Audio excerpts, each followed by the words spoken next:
ये Shri Ram Rekha Singh inter college के छात्रों के लिए यह शौचालय की व्यवस्था है और इस व्यवस्था में सफाई और इस व्यवस्था को देख करके आप लोग आकलन कर सकते हैं कि विद्यालय की क्या व्यवस्था है और किस तरीके से सफाई की व्यवस्था है। और इस तरीके से कहीं सुलभ शौचालय की भी व्यवस्था नहीं हो सकती है कि इस तरीके से इतनी गंदगी और लगभग 2000 बच्चे इस विद्यालय में हैं और किसी को यदि अचानक कोई परेशानी बढ़ती है तो किस तरीके से वह इस शौचालय का प्रयोग करता होगा। और कहीं कोई न पानी की व्यवस्था है और ये देखिए इस तरीके से शौचालय की व्यवस्था है, कहीं न कोई पानी की व्यवस्था है न कोई टोंटी की व्यवस्था है। बच्चे किस रूप में यहाँ लघुशंका और दीर्घशंका करते होंगे और पास के अगल बगल के जो क्लासेस चलते हैं, यही कारण है कि इस प्रसाधन या शौचालय के गंदगी के कारण पास में शिक्षकों का पढ़ना भी मुश्किल हो जाता है। इस तरीके से एक भी न कहीं टोटी का पानी है और न कोई हैंडपंप है। दुर्भाग्य है इस विद्यालय का, यहाँ विद्यालय के प्रशासन की व्यवस्था का कि आखिर किस तरीके से ये सफाई होगी, कैसे बच्चे यूज करते हैं और दिन भर बच्चे कैसे यहाँ पर यूरिनल करने आते हैं और किसी स्थिति में अगर वह डिस्टर्ब हैं तो कैसे वह शौचालय जाते हैं, ये भी स्थिति है इस विद्यालय की। शौचालय और साफ सफाई के क्रम की व्यवस्था में यही स्थिति छात्राओं की है। यह छात्राओं का कॉमन रूम है, आप लोग देख सकते हैं छात्राओं का कॉमन रूम है जहाँ पर इस विद्यालय में लगभग 1500 छात्राएं पढ़ती हैं और यह उनके बैठने की व्यवस्था है।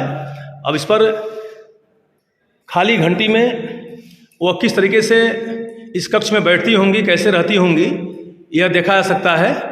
और मैं दिखा रहा हूँ उनके प्रसाधन की व्यवस्था, वॉशरूम की व्यवस्था क्या है। ये देखिए यहाँ एक हैंडपंप दिख रहा है और हैंडपंप के साथ यह सफाई की व्यवस्था आप लोग खुद देख सकते हैं इस कैमरे के माध्यम से। ये सफाई की व्यवस्था और सफाई की व्यवस्था में जो छात्रों की दशा है शौचालय की, यही दशा यहाँ भी है। देखिए कहीं कोई न टूटी है न कोई पानी की व्यवस्था है और ये बाल्टी, ये टूटा हुआ शौचालय और इस क्षेत्र की यह छात्राएं किस तरीके से इसका उपयोग करती होंगी। ये दूसरा यहाँ देखिए इस तरीके से ये सफाई देखी जा सकती है कि किस तरीके से इस विद्यालय की साफ सफाई है और छात्राओं के लिए किस तरीके की व्यवस्था दी गई है। और यही स्थिति यहाँ देखिए, ये भी शौचालय है छात्राओं के लिए और ये व्यवस्था से आकलन लगाया जा सकता है किस तरीके से बाल्टी में ये बॉटल पड़ा हुआ है। यहाँ भी कहीं कोई टूटी है, न कोई पानी की व्यवस्था है, न सफाई की व्यवस्था है।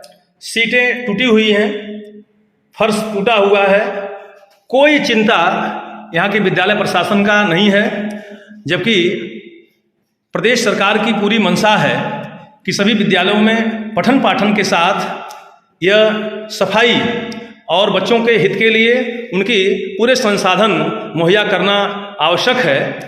लेकिन ये विद्यालय की यहाँ की व्यवस्था है और कई बार लगातार यहाँ के अभिभावकों के द्वारा या यहाँ के शिक्षकों के द्वारा सबसे बड़ी समस्या इस विद्यालय की पेयजल की है और कई बार और साफ सफाई की है।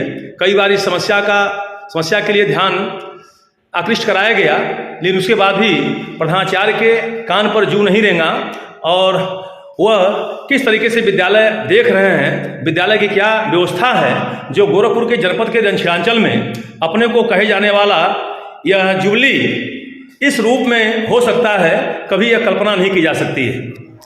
इसी क्रम में विद्यालय की बहनों के लिए, शिक्षिका बहनों के लिए ये व्यवस्था ये प्रसाधन की है।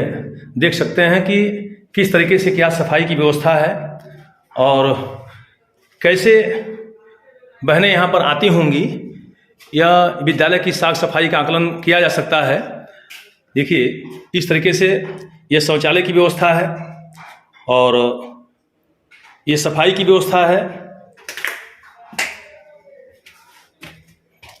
और देखा जा सकता है कि क्या ये सफाई की व्यवस्था है और सीट टूटी हुई है, फर्श टूटा हुआ है। कैसे बहनें अपने प्रसाधन का प्रयोग यहाँ पर करती होंगी, ये व्यवस्था जो है शिक्षिका बंधुओं के लिए, बहनों के लिए। अब मैं अंतिम स्थिति में चल रहा हूँ। विद्यालय की साफ सफाई, विद्यालय की जो दुर्व्यवस्थाएं हैं, ये अध्यापक कक्ष है और इसके सामने यहाँ का ये प्रसाधन देखिए लिखा हुआ है और प्रसाधन की व्यवस्था देखिए। बता दूं आप सभी दर्शकों को, सभी सम्मानित लोगों को कि इस विद्यालय में लगभग 50 का स्टाफ है, शिक्षक और कर्मचारी लेकर के, जिसमें यह 2 यूरिनल देखिए, ये बेसिन है विद्यालय की, किस दशा में है आप देखा जा सकता है कि विद्यालय की क्या व्यवस्था है। 2 यूरिनल सिर्फ मात्र बनाए गए हैं 50 के स्टाफ में और इसकी सफाई आप लोग खुद देख सकते हैं कि अध्यापक अपने पठन पाठन के बाद वो कैसे प्रसाधन का प्रयोग करता है। दूसरे रूप में मात्र 1 शौचालय है, 50 के स्टाफ में मात्र 1 शौचालय है और इस दुर्व्यवस्था के बारे में कई बार विद्यालय के प्रधानाचार्य को, विद्यालय के प्रबंधक को अवगत कराया गया, लेकिन अब तक व्यवस्था नहीं बन पाई।